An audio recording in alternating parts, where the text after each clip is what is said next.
Just sounds like you guys got it really late. Yeah, That's okay.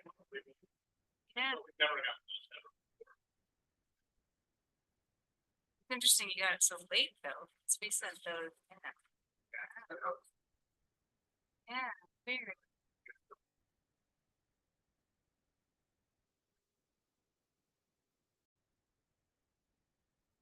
Yeah.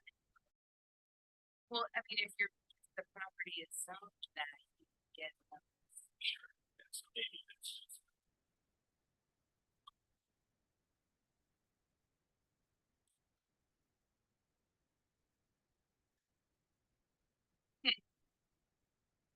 hey, call this meeting of the Grant County Planning Commission to order on December 9th at 4:32, and we'll start with citizens to be heard. Are there any online?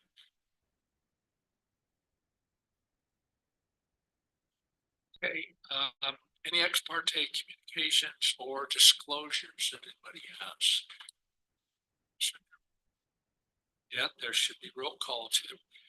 We have everybody except for Mary Hofine in the room. And is she online? No, Mary's not gonna make it tonight. We're not great, but good to know. Approval of the minutes.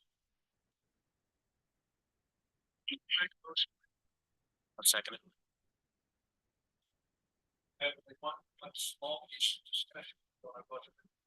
Here it does have, down here in the minutes, it has approval of the meeting minutes. And at least on my form, it says, commission package made most minutes. And it then says the date.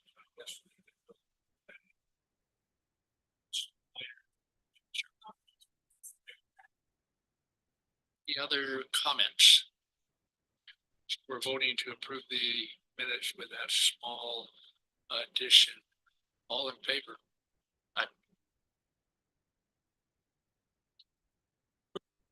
Just I'll abstain. One abstention. Presentations, Tricia's. Very quick. Just some updates. So the commission meeting from the 3rd, we had the King Creek appeal hearing. That was basically the 3 different entities giving a presentation that went on for about an hour and a half-ish or a couple of hours. We then had a deliberation with our council and the commission in closed session on the 6th of December. That went on for about 6 hours. And then today we had another deliberation for about another hour and a half. Those final decisions should come out the next commission meeting on the 17th. That is the hope. So just for your guys, it is long deliberations. There at the meeting, there was a public hearing for the land use code revisions 8 and 9. And as you know, the repeal and the replace of section 6 for the 2030 general plan, there wasn't much public input on either of those. I was trying to think if we had really any. There were people there that had spoke at the planning commission, but didn't actually speak to the county commission. And then there was the final plat for the Rim Vista subdivision that passed unanimously. And then the final plat for the 7-mile subdivision, 2-lot subdivision that passed unanimously. So that's about it. Else? No? Questions? Comments? Okay, thanks you guys. Thanks, Trish. Should go take a much needed break. I know.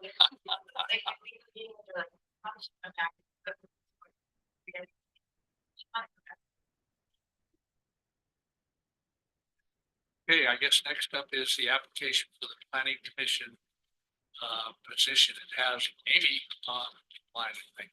Yeah, I just wanted to share that Aaron wants to re-up for another go around the sun with the planning commission. And so his was actually the only application we received. So we are going to renotice specifically for a seat for the planning commission in the newspaper this week is sort of the hope. it was noticed, it was advertised, but with like a whole bunch of other openings and other boards and commissions and committees. So I think we'll just do a separate ad and see if we can get any other applications. But I threw together, we are technically required to ask questions. So I threw together a condensed list of questions from the large list we use for brand new applicants, since Erin's been here a little while. So I thought either I can ask these questions, I gave you all a copy, Erin has a copy too, or we can go around and ask the questions, whatever you'd like to do. Chair. I'd be happy to have you ask those questions. All right, okay. All right, are you ready, Erin? I am ready. All right. And we did get Erin's application. I did redact it. It's in your packet. So personal information was left off of there, but you can see all of his answers and things in there. So I just, a couple questions, Erin. Please explain why you were interested in serving on the Planning Commission for a second term and provide 3 strengths that you believe would be beneficial to the continued work of the Planning Commission. Yeah, I think I finally get some things how I get how the process works more. I mean, there's always the curveballs in this thing. So, as you guys know, it's like, it's a huge learning process, and that would be my number one strength that, I get kind of how that works. I feel like I'm ready to roll, and I want to push, affordable housing. I feel is at the forefront, and I feel like one of my strengths is, I know this valley really well. I know a lot of people in here, just because of my job, and that would be my second strength on there. The third is I feel like, I personally put a lot of time and thought into this and into the affordable housing aspect, or attainable housing, or whatever we want to call it. That's my focus, and I'm going to bug you guys on that until, continually. Right. Any questions or thoughts to that? Any follow-ups? Okay. Do you have any conflicts that may prevent you from making an unbiased decision concerning Planning Commission agenda items? Okay. What organizations or groups are you involved with that may influence your decisions? I can't really.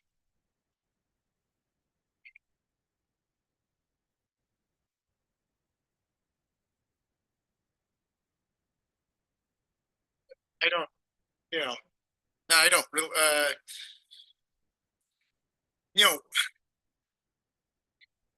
I'm sorry. I just, I think as a working class person, you're around the group of people you're working with a lot. And I feel like that would be a group. I don't know. I think they mean professional Oh. organizations or groups like, Rotary are you in Club the or Sierra something. Club or the No. Rotary Club, Yeah. No. Okay. I was thinking join the Rotary Club, baby. I don't know. Go for it. Yeah. Okay, are you willing to sign the required code of ethics form? Yes. Are you still able to commit to attending 2 scheduled meetings each month, with the rare occasion being 3 meetings? Of course. What is your understanding of the relationship between the land use code and the general plan? Yeah, that gives the framework of where the county's gonna be heading, and that future land use map will be a part of that. That's our major contribution into that land use code. The way I see it's like a layered cake of plans on plans on plans. That's the whole picture. So, and yes, extra time, subcommittees, workshops, for sure. The question for the record was, we're getting ready to undergo a complete code revision. Are you willing and able to put in extra time for subcommittee meetings and workshops? Yes. That sound like an emphatic yes. And then, what are your recommendations for new planning commission members now that you've been here for a whole term? Yeah, one of the things I did was actually read the entire land use code. It's kind of boring. Uh, uh, that would be, my recommendation. Also, there was a handout in Utah Land Use Code book that they gave everybody. I've leafed through that. I also think there's a lot of information out there. Kind of, there's a whole world out there of planning ideas. And I've kind of looked at oh yeah, what does New York City do? I briefly have looked at things like that. So yeah, I think that's kind of would be my recommendation. I would just add, read the general plan too. Yeah. Of course, yeah. Okay, great. Thank you, Erin. So in your packet, you have a board recommendation letter that that the chair would sign if the motion to continue Erin for another term passes. And then also in your packet, there's just a again, an agenda summary and a board appointment for Grand County Commission if you all choose to continue Erin. So Obi, I'll let you take over. So does anybody have any other questions they'd like to ask? And Aaron, do you have any other statements or is that enough? I think you guys kind of know where I stand. I'll entertain a motion. Motion. I move that we approve Commissioner Lindbergh and it's spelled correct, yes, for a second term on the planning commission, term in 1/1/25 and then 12/31. Second. And it's been seconded, I guess, Laura probably won that contest. And any discussion? I just had one other note to add. Aaron, you talked a lot today about affordable housing, but there's one thing that you brought up before that I really appreciated, and that is the impact of the cost of housing or the cost of property in this area for commercial as well. Now it's easy for me to forget, and because I really don't play in that space, but I just appreciate the fact that you brought that view into the conversations we had in the past too. I think with your background, that's one that you'd see every day. So appreciate that. And I would like to clarify. After you guys are done. Afterwards. I'd like to clarify that his name is spelled correctly, I believe. Yeah, were you thinking the Aaron or the Lindbergh, Jerry? Lindbergh, is it with a G or a T? Would you please clarify, Aaron? With the G. Yeah. Where are we on? In the motion, it's got it with a T. Yeah, but the agenda has it. The motion, yes, the motion has it. Agenda's correct. Oh, okay. Yeah, under the agenda summary, this type of time, show me your birth. I'll just make the comment, I think absolutely Aaron is ready to go. Yeah, thanks. Okay, I guess we're ready. We have a motion and discussion, unless there's more. All in favor of the motion? Aye. And that's everybody. Position. Can't wait. One just quick aside, and this was really motivated by Aaron's comments about affordable housing the other day. The commission today we didn't pass it because we haven't finalized the budget, but we did a straw poll in it and it went through 6-1 to put $100,000 aside for affordable housing, whatever. We don't, how that might manifest itself. We don't know, but anyways, we want to, That's wonderful. and that's because of you, Aaron. So Oh. thank you. So Aaron. I get a percent, right? That's how it works. And thank you, commissioners. And also really quick, this is my first time doing an appointment for a planning commission member here. And I read something somewhere and now I can't find it, but it said, according to the qualifications as listed in the bylaws of the planning commission. And so I looked through the bylaws and there are no qualifications to be a planning commissioner. So I think in the new year, we may want to look at the bylaws and discuss, do we want anything in there as far as experience in these areas or, you know, things like that. So if you do, great. If you don't, we can leave it the way it is. But something referred to the qualifications and I tried to find them I couldn't find them. So anyway, we'll get to that in January. That's why we were all eligible for appointment. I snuck in last time. Yeah, well, it does say that on the application. But it doesn't, anyway, we'll look into that in January. I just wanted to point that out. That I finally read the planning commission bylaws. So next on the agenda is a summary of the meeting with Thomas Eddington. Yeah, I thought, I'll let Aaron and, Trish was there as well, so I'll let them chime in. And Obi was on Zoom, so, it's just nice to, that Thomas makes himself available for us, from CBZ. He's a really knowledgeable person, you know, he was the planning director for Park City for, I think, over 9 years, and then he's a teacher at the U of U on land use, and you know, he's got his private consultant business. So he had some great ideas, and I know that Aaron and Trish and Obi and I really kind of want to move forward on some of those things that we talked about. And so I did reach out to both chairs, Planning Commissioner Chair O'Brien and current County Commissioner Chair Hadler, and Quinn Hall, County Administrator, about setting up a joint session for all of us in February. So they all seem in favor of that. So I did follow up on that, just so Aaron and Obi and Trish know. And so we'll get a joint meeting sometime in February. We thought we'd let everybody settle in for January and recoup, and then we'll meet sometime in February. So Aaron, go ahead. Yeah, so Melody is also there. The new county commissioner, Melody. Yeah, so she was also, you know, trying to learn what we're pressing. As was Kevin Walker. Yeah, Kevin was too. So one of the things that I think we're approaching, you know, this housing issue has been chased into a corner, and as land prices still are climbing,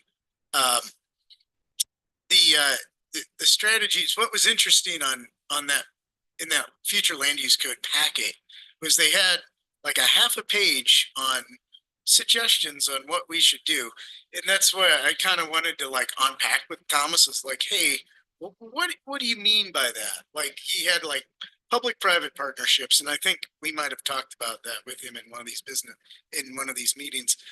And so his thing was, you know, what Park City had to do was basically, you know, they were getting these pay in lieu fees. Like if you wanted to build some kind of development, you had to set aside you could either build some kind of housing, attainable housing, or you could pay in lieu.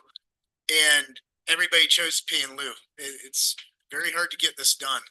And that started a little fund that they had.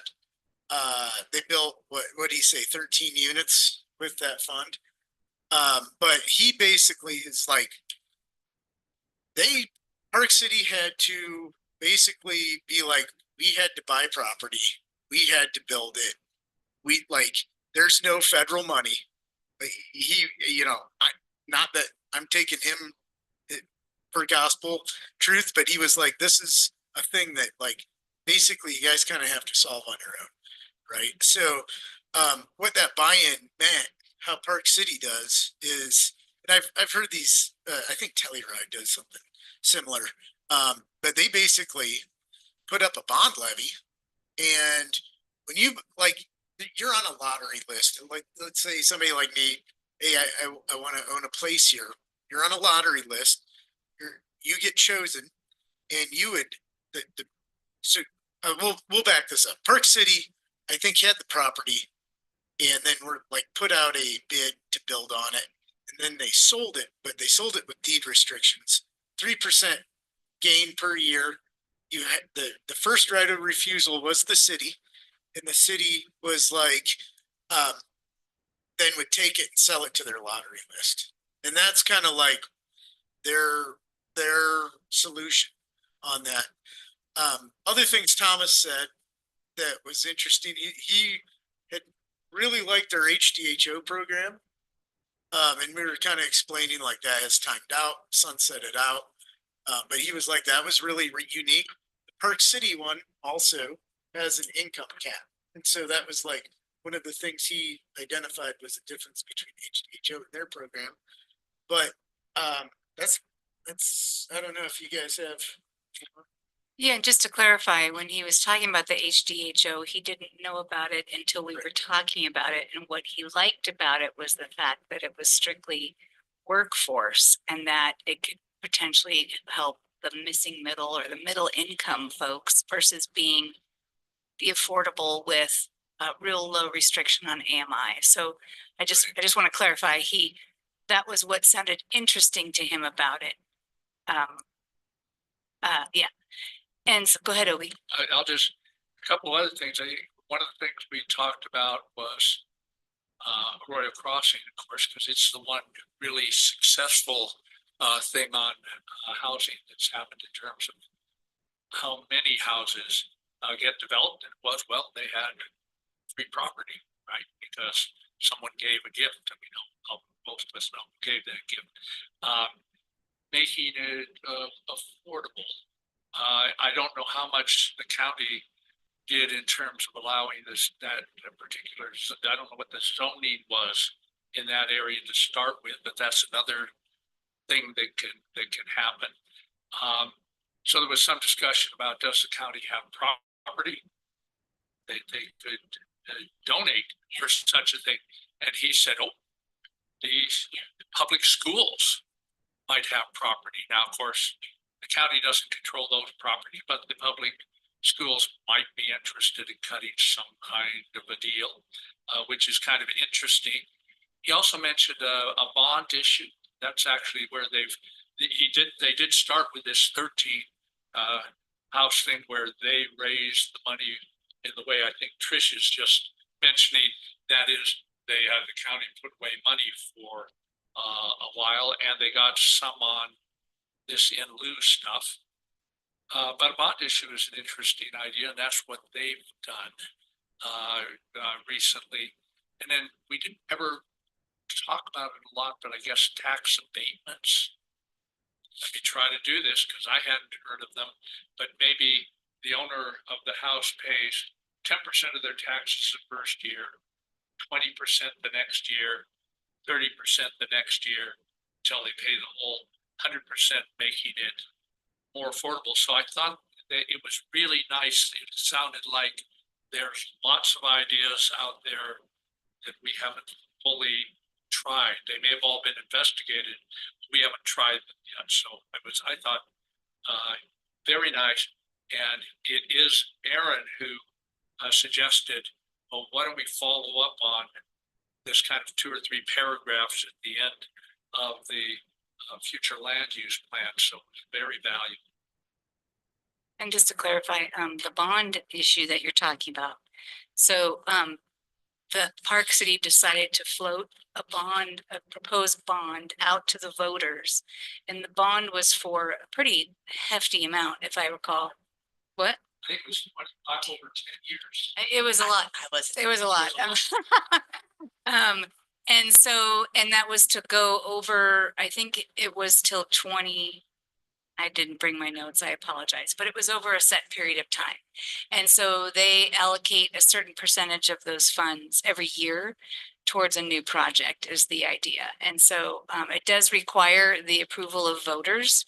And so he said, you know, a lot of times places will do this and it won't pass the first time, but it often passes the second time. And a lot of that is education. A lot of that is, you know, the fear of extra money coming out of the working person's pockets. And so, but you know, there is a little bit of put your money where your mouth is, you know, if affordable housing, attainable workforce, market rate housing, supply and demand is important.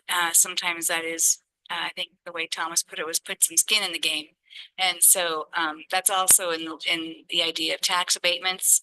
It's also in the idea of different incentives. We've talked about using this affordable housing fund that we already have. And Trish, correct me if I'm wrong, but it already has 300,000 something dollars in it. I don't know, I bet it may have. Yeah, because when we were doing payment in lieu before the rules changed, some developers did put money into that fund. And so one idea is to use that fund to offset impact fees.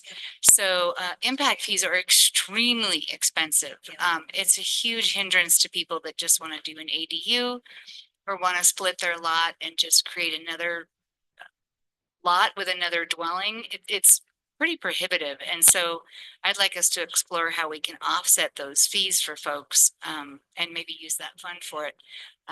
Anyway, so those were, yes, go ahead, Steve. Just a quick clarification, that fund you're talking about, is that from the assured housing ordinance?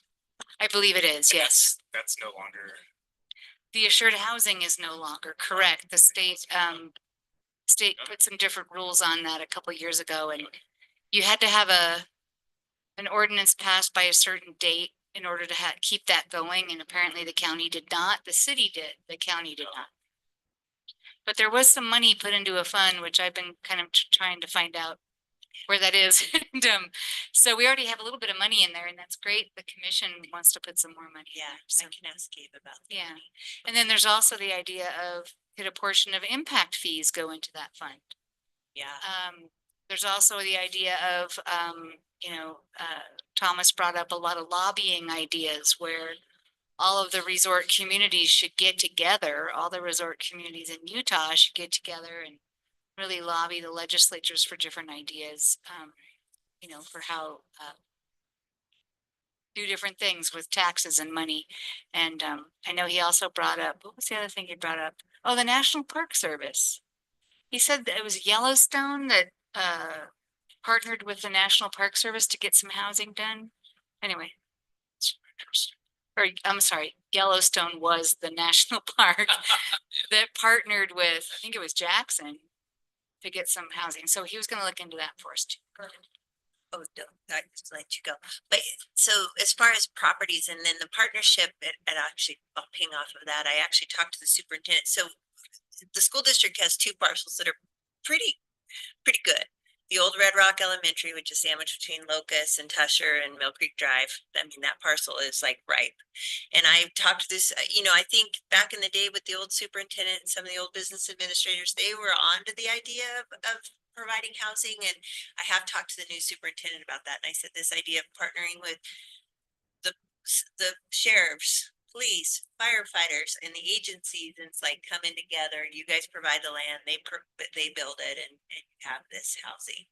They also have a really good piece out on it's like Old City Park. It's like right across the street from Murphy Lane, like Cedar Hills. I think it's right there, and I think it's a pretty big chunk. But the county has land too, and I think it definitely behoove us to look at the parcels that we have, and if we could put something together, maybe it's with different agencies or whatever, I think that we could pitch that.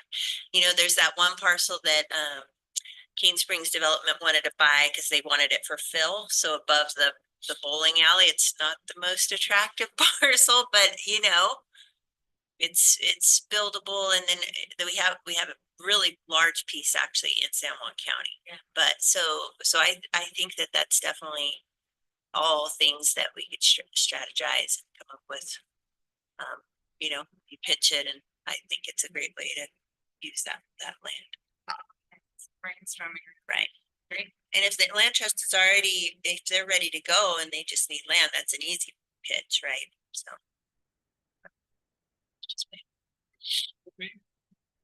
One other comment too was, have we given any serious consideration to that lobbying idea? Because I think we should. I agree. I think that's something for the county commission to really take up. Reaching out to CAB, reaching out to St. George, reaching out to Park City, reaching out to all the different resort communities and saying, hey, we need to get together, Governor Cox I mean, he's into housing. And I feel like it may behoove Grand County to be like, come on down, like, tell us, help us.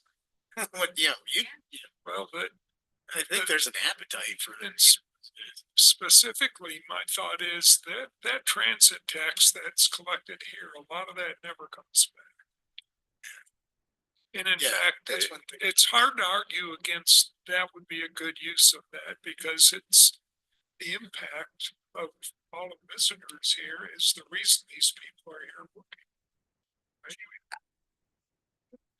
And that is actually, I think what I think that's the example he used on the, he said, you maybe can get that split up different ways. You might even add the 1% to that tax for housing. And that seems like a good idea also. So, yeah. That's great. Just to lobby to add another 1% onto that, and use that for housing. So, yeah, I think when the commissions get together, there'll be some good brainstorming and, we talked about it might need a little subcommittee, someone from the planning commission, someone from the county commission that really wants to roll with this, and take some of these ideas forward and find the appropriate person to help, all that kind of stuff. So, Thomas has been really great with his time. And so, if we want to continue to have some help, we'll have to use some money for that. One thing I kind of think about all this is like behind the backdrop is like the price of property, right? And when I remember like 10 years ago, it was like the self-help lots were 75,000 and there was no deed restrictions. Like you bought a lot and it was doable. And then it kind of was like, well, now we have to do this, like put it like it kind of built. And then we had the HDHO, and then we had other programs. And one of my questions is like I said, I feel like we've been chased into a corner. Prices keep rising, but I'm like, is it like the county buying land? That's the big gun, right? And it's like, well, could an HDHO type project still be viable and provide the 250,000, 350,000 model? It's like, to me, it's like there's a spectrum of housing, right? Like I still like the idea of like one thing I would really, I feel like is like when we have certain types of housing and it's exclusionary, oh, you make too much, sorry. And like, then it's not then people here in the community, well, I'll have to take a pay cut or I can't take a raise. There's things where like, that's why I like HDHO type of housing. And then like, I would hate people feeling like they couldn't, like, I guess what I'm saying is it's like, where do we draw the line of subsidies? What are we doing? So, and I also wouldn't want to like do something like, oh, hey, we just bought 1,000 acres and we're just gonna put housing on here when, well, maybe in the future we would need to do that, but like right now it's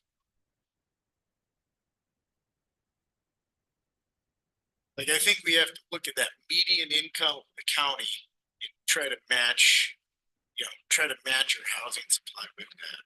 I think, what Thomas was saying is a lot of their programs go from 80% AMI to 150% AMI. So it just kind of, when you really talk, you gotta watch your semantics. When you really use the word affordable housing, that's usually below 80% Right. AMI. So it's just, all those things to dig into.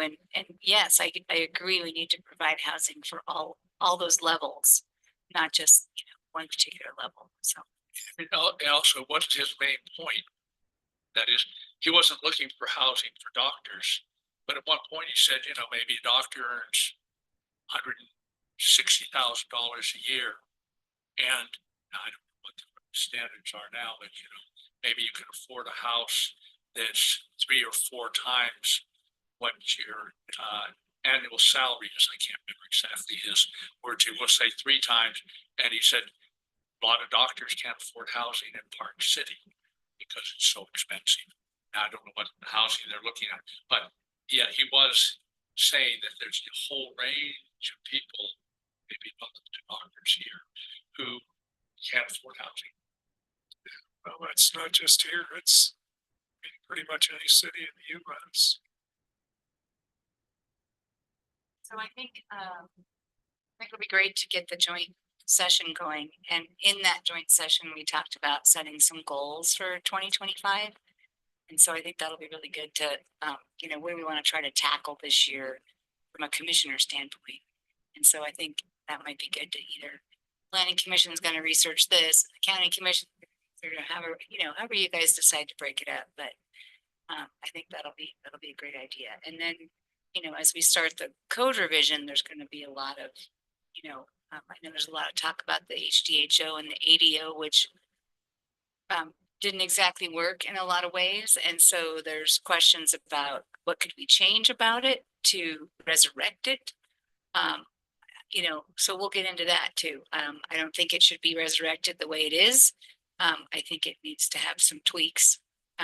We just didn't get the amount of housing we thought we would get out of that. And there's a lot of reasons for that. And so we may want to tweak that a little bit. We may want to just repeal and replace it with something entirely different. So we'll get into that. We'll see what happens.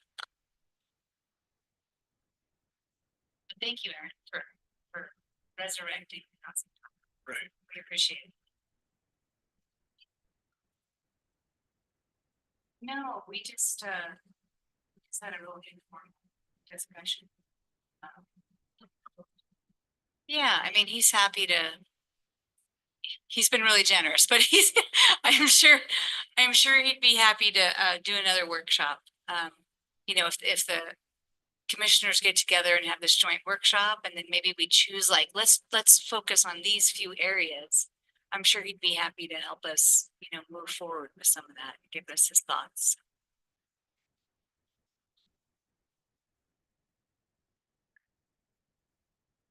Thoughts? Okay. Way over. I think it's, we are ready for future considerations. I'll just chime this in right now. It probably could have gone in our last conversation, but this was an idea that occurred to me over the weekend. And I don't know the jurisdictions on the current landfill, or I imagine it's probably Moab City, but that public works lot across from the new King Creek condos there on King Creek. Yeah, so the county actually owns a chunk of property there. And the county also owns where the recycling center was another piece of property Erin brought up. And I think that came up in one of our last meeting or two about how maybe someone was saying the dump is going to need to be capped before too long, and we have the recycling center, and residential won't be able to go up there, right? Hazmat or whatever. I wonder if there could be some sort of swaps, because that might be a great location for public works out of town where there was formerly industrial, light industrial, then we could open up that lot. Yeah. That's a pretty prime location. There's a lot of trails that go back there through Pack Creek and the urban core, if you will. So It's a great idea. 10, 15 year plan. I have no idea when they're going to cap that. No, that's a great idea. Something to keep on the radar. Yeah. And Opie, maybe before you get into future considerations, I think we should thank Steve for his We should. for his service and his We were membership. Before. Let's just do it now. Yeah, we just want to say thank you, Steve, for serving on the planning commission. It's a tough job, as I'm sure a lot of you will attest to. And we're sad to see you go. And we totally understand. It's a lot of time, a lot of effort, and but we really appreciate it. Well, thank you, everybody. And it's been a wild term. No, but it's been great. And thank you all. Volunteering is important, I think, in the world. And so it's been a pleasure to serve with you all and with staff and the commissioners as well. So thanks. Keep chipping away. Thank you.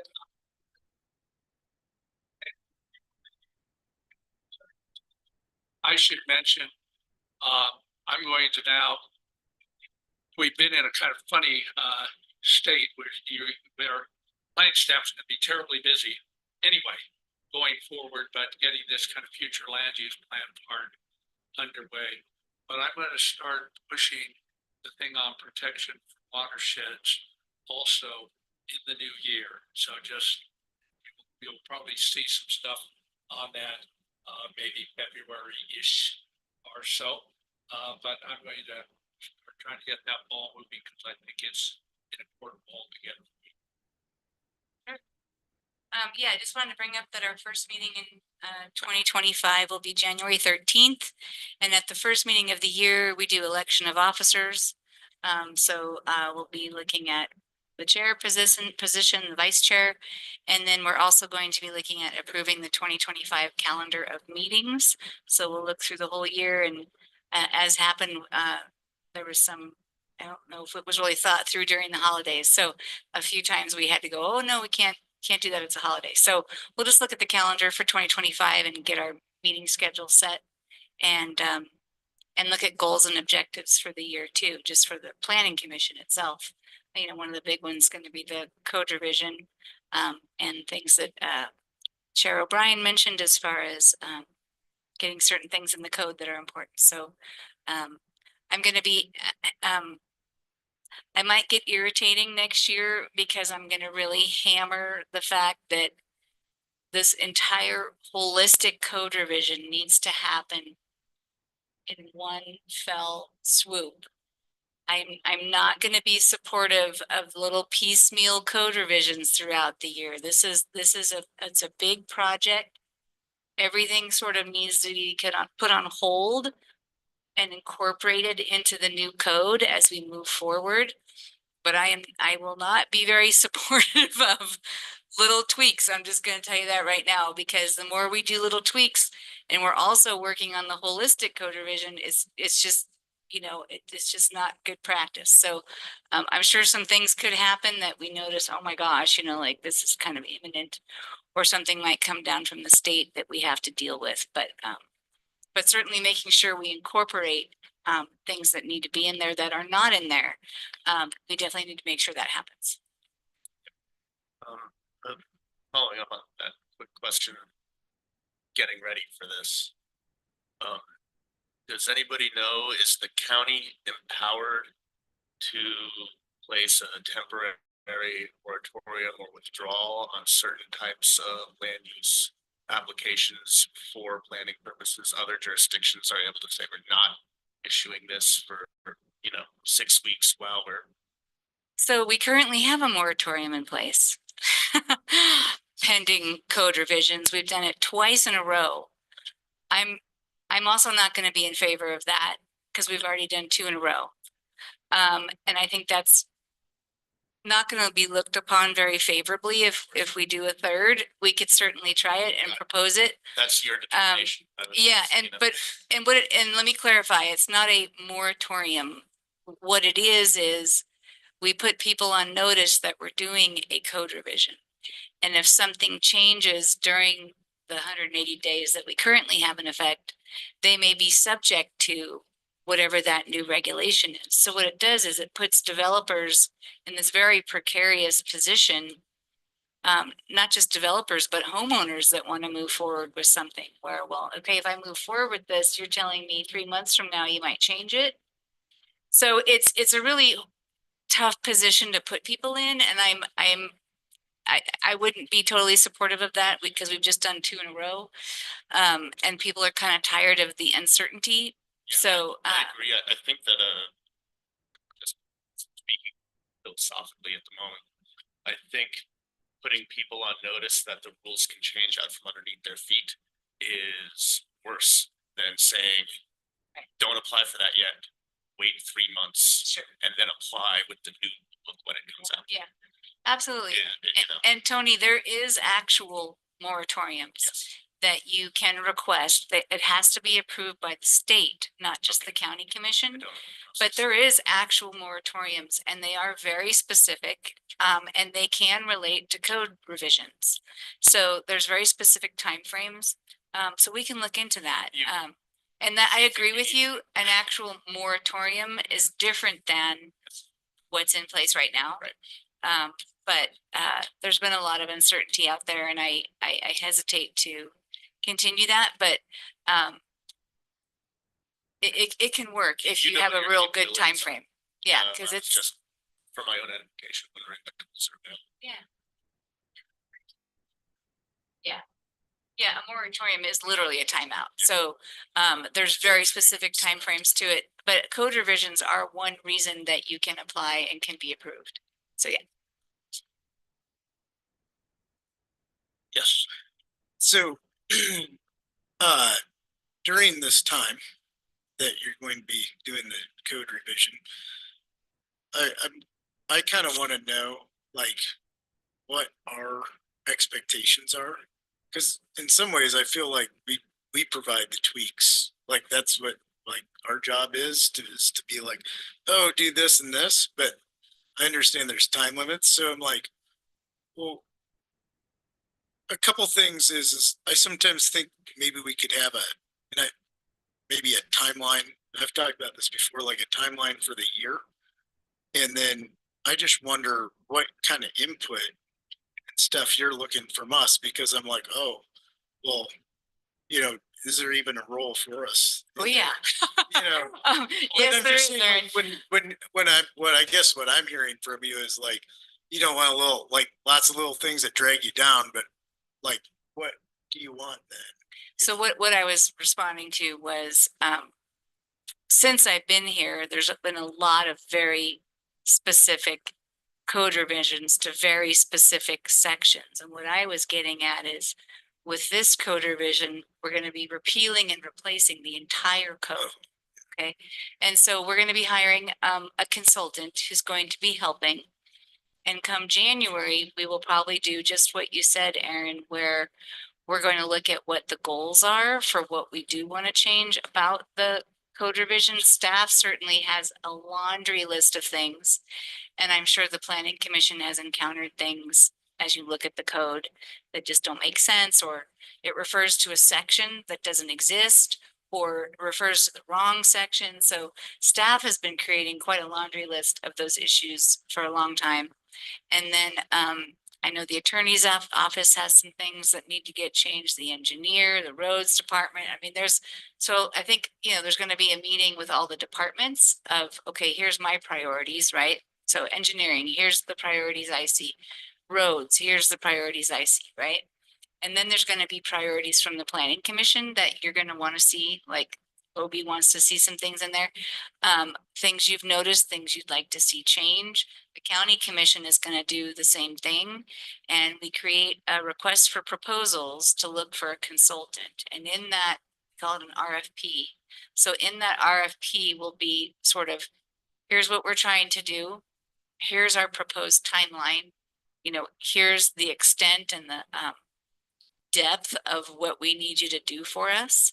So that is something that I've been waiting to make sure it's approved in the budget. So that'll be come January, we're all gonna, huddle and decide what we'd like to see what we'd like the consultant to do for us, because we don't have a lot of staff time. So it'll be a lot of giving the consultant, here's the things we'd like to see change. Here's the things we need added that aren't in there. And then, they'll kind of just start rolling with it. And we'll probably have a lot of different meetings. So whether it will be a representative from the planning commission, county commission, that usually you have a subcommittee or a steering committee that works on code revisions. So typically we'll form a steering committee and there'll be a representative from various departments and commissions on that steering committee. And then they report back to the full commission and say, okay, here's what happened, here's what's going on. They've asked us to look at this section, so there'll be a lot of back and forth. You'll have a lot of input. So no, it's not just coming from staff or from the consultant, it's coming from every department in the county, and it's coming from the planning commissioners and the county commissioners. So that's why it's such a big encompassing project. It's a lot of meetings and a lot of running through codes. And I think Chrissy Hoffine from the attorney's office, she said it could get real nerdy. It's a lot of double checking, you know, like when you refer to a section and you go there and like, oh, that's not the section it should be referring to. The definition section can get, you can really get into the weeds in the definition section. So those are all things we're going to rely on the planning commission to review when we bring drafts, or there's going to be a lot of work as far as reviewing things and providing input and, you know, things like that. So you're not going to be out, you're going to be in it. Yeah. It's just kind of, Yeah. Oh, yeah. But, you know, it's a holistic code revision can take a long time. I'm going to have a pretty aggressive schedule. Once you get an RFP out, it usually takes about, well, to pull the RFP together, get it advertised, have the committee interview people, you know, it's at least 6 to 8 weeks. And so there goes 2 months. So, most code revisions will take 9 to 12 months. It's a lot of work. And so I was kind of hoping for September as the earliest possible, but that would be really aggressive. So, because we're going to lose 2 months right off the bat. I'm already starting to get the RFP ready, but there's going to be specifics we want to see in there that we'll talk about. But I've kind of got a draft going because I'd like to get it out there as soon as the budget's approved. So in the new year, but so we'll work on that. Does that answer? oh yeah. I won't bug you about sheds. Oh, we'll talk about sheds. Oh, yeah. Well, staff has a lot of issues with sheds. You put that on my application. Sheds come up a lot. We'll get sheds. Believe it or not, staff deals with setbacks of sheds on a daily basis. Yeah, daily basis. So it's a big deal. So and finding a clear and objective way of dealing with some of those things can be difficult. So there's a lot of looking at other people's codes as you're, you know, on Christmas break. If you feel like getting online, look at other codes. You know, if you find a place that, wow, they really defined this really well. I love how they defined a duplex dwelling unit. Believe it or not, there's tons of definitions out there. So it's really good to just kind of start, you know, if you have a little spare time, start looking at other counties' codes, other cities' codes. You'll get, you know, we love to copy and paste. If you see something that looks good, grab it, you know, tell us about it. Cause we in the planning world, we all share and plagiarize with each other. So it's pretty common. So yeah, just start paying attention when you see something that makes sense, you know, in somebody else's code, let us know. It's helpful. It's helpful for you guys to, you notice those things. Any other comments? Are we still on future considerations? Yes, we are indeed. I have a different topic I'd like to bring up. So I mentioned this before, I'd like us to review bylaws really, at a minimum and the training requirements to it. Yeah, I've got that for January. All right. But when you say add training requirements, what are you Well, speaking we of have, specifically? There's annual requirements for training. Those sorts of things. And some of those are in here, but I'd also like to add, I don't know if I don't think it's gonna make it through the budget process. But I really encourage planning commissioners to go to the Utah APA, the annual planning, the American Planning Association has usually 2 conferences a year. McKellen and I went to one in the fall. And so they have training for planning commissioners at those conferences. And really it's the cost of driving up there, staying somewhere, the cost of the conference, right? And so a lot of places will send 1 or 2 planning commission members to every conference and you sort of rotate. And it's a great way to meet other planning commissioners, and they have roundtable discussions with planning commissioners. And so I was really hoping to try to get some of you all to be able to go to that. So Even for the land use code updates, it's a great way to network, isn't it? oh, absolutely. And they have some really great sessions for planning commissioners. So So we'll see what Well, we can shakes even out. put that in the bylaws as suggested Yeah. activities. But there's a lot of training out there. I've also talked to the attorney's office about, I like to do an annual training for both the planning commission and the county commission. I kind of call it planning 101. But just an annual January, just every January you do a training and just remind people some of the basics of planning. I like the ombudsman can come down and do that for free as a service. And it's a great thing to do. And it just, when there's new commissioners coming on board, it just kind of gets everybody on the same page. Everybody hears the same thing, gets the same training. And so we're going to be trying to get that going as well, probably in February. But It actually is probably I mean, we may want to put that on our agenda for the first meeting, the part about reviewing the bylaws. I think we used to do it kind of at that first meeting. And the other thing is, had a long discussion with Stephen Stock about the time we voted. I guess we voted anonymously, right?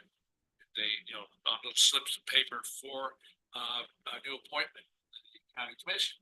And then, of course, we didn't actually announce what the votes were in terms of people. And he basically thought, for transparency, if you have a vote like that, you should have associated with it who voted for whom. So, I mean, I have no objection to the way we did it today, which is nice and out in the open.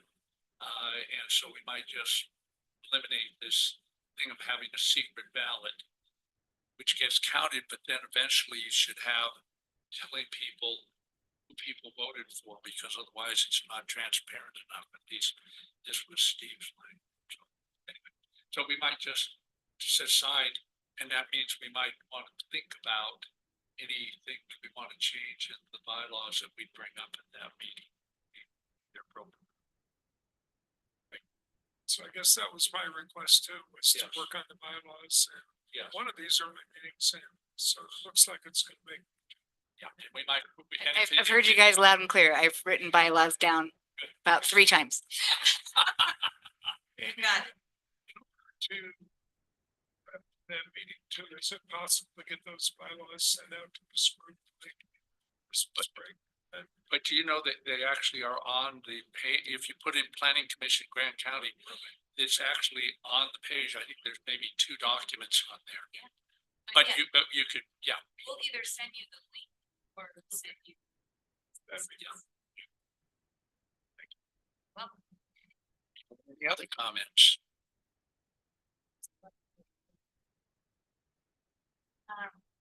we did make an offer to a candidate who turned us down.